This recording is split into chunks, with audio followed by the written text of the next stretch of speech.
A doutora está falando da questão da poupança. A poupança realmente é um assunto muito importante. Olha só, na contramão do endividamento, a gente tem a poupança, né? E poupar deve ser um hábito que infelizmente não acontece com a maioria das pessoas, não. E um hábito que deve ser ensinado, sim, praticado desde a infância. A gente vai entender por quê na reportagem de Aline Scarpone, Dirceu Alves e Tomás Monção. Lucimeia veio de uma família simples e sempre soube o valor do dinheiro. Mas quando conseguiu aumentar o orçamento familiar, percebi que se eu não buscasse uma metodologia para aplicar na minha casa, não iria funcionar. Na verdade, precisava de rever o jeito de fazer compras, olhar onde é que estavam os gargalos, os meus gargalos pessoais e também um pouco do por que eu gastava, qual era o meu problema. Percebendo que os gastos estavam acima do esperado, decidiu mudar radicalmente os hábitos da casa. Por exemplo, essa história de trocar um shopping por um passeio numa lagoa, numa praça, num parque ecológico que não tenha taxas. E foi possível, a gente conseguiu brincar, divertir demais a conta. Fizemos fotos lindas, lindas, lindas, com R$10. A filha mais nova, de apenas 8 anos, logo aderiu às regras e com muita disciplina passou a administrar melhor a mesada. Primeiro, eu faço as minhas tarefas, aí eu anoto. Aí minha mãe vê o que eu fiz, aí me dá a mesada do mês. Aí, pra mim é diferente, eu guardo tudo, não gasto nada. Com a economia, traçou planos de curto, médio e longo prazo. E acredite, já conseguiu alcançar todos eles.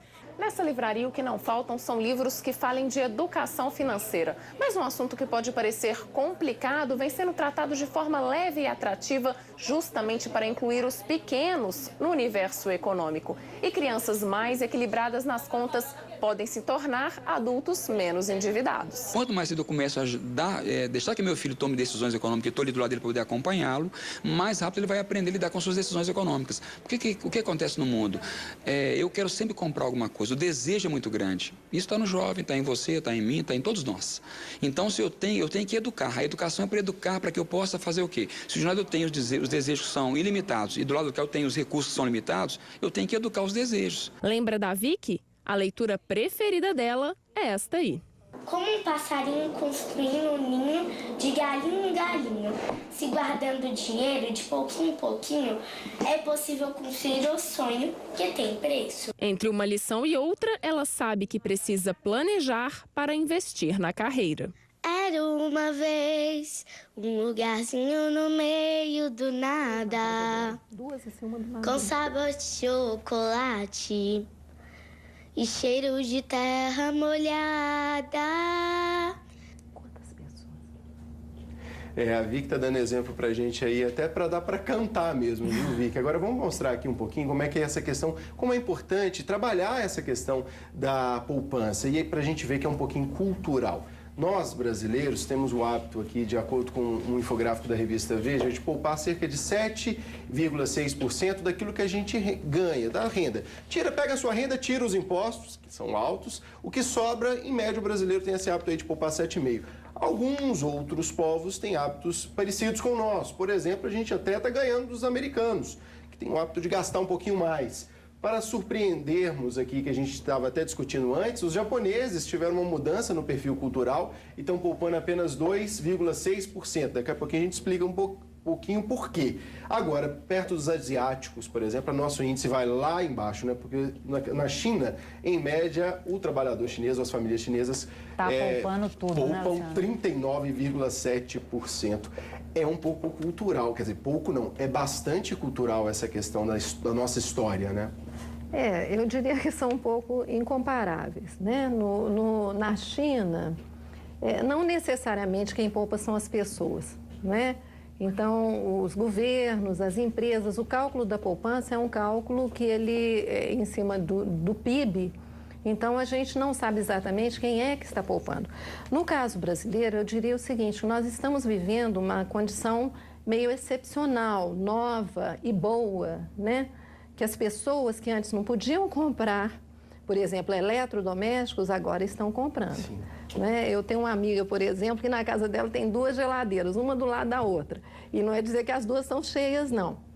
sabe? Então, a tem questão que ter a geladeira. nunca pôde, sempre teve uma certa dificuldade de comprar e agora a pessoa então começa a comprar e comprar. É como se a gente vivesse sob o medo de voltar a um momento vulnerável, um momento menos abastado? Seria isso? Eu não creio que seja medo. Eu acho que é uma coisa de usufruir de alguma coisa que você nunca usufruiu. Né? Uma ascensão social que vai as pessoas, repercutir nos bens. Não é? E isso é uma coisa de 10 anos para cá, no caso da economia brasileira. Tem 20 anos. Né, e outra questão também, houve um incentivo muito grande do governo para nós conseguirmos evitar a crise se evitou por meio do consumo. Então, os preços estavam muito baixos, foi uma estratégia de governo para evitar que a crise chegasse ao Brasil. Agora, como o nosso tempo voa, só para a gente concluir, o endividamento de mais da metade da população não traz algum reflexo um pouco complicado também para a economia, não, professora? Olha, nesse momento as pessoas estão preocupadas, não é? Em resolver este problema, né?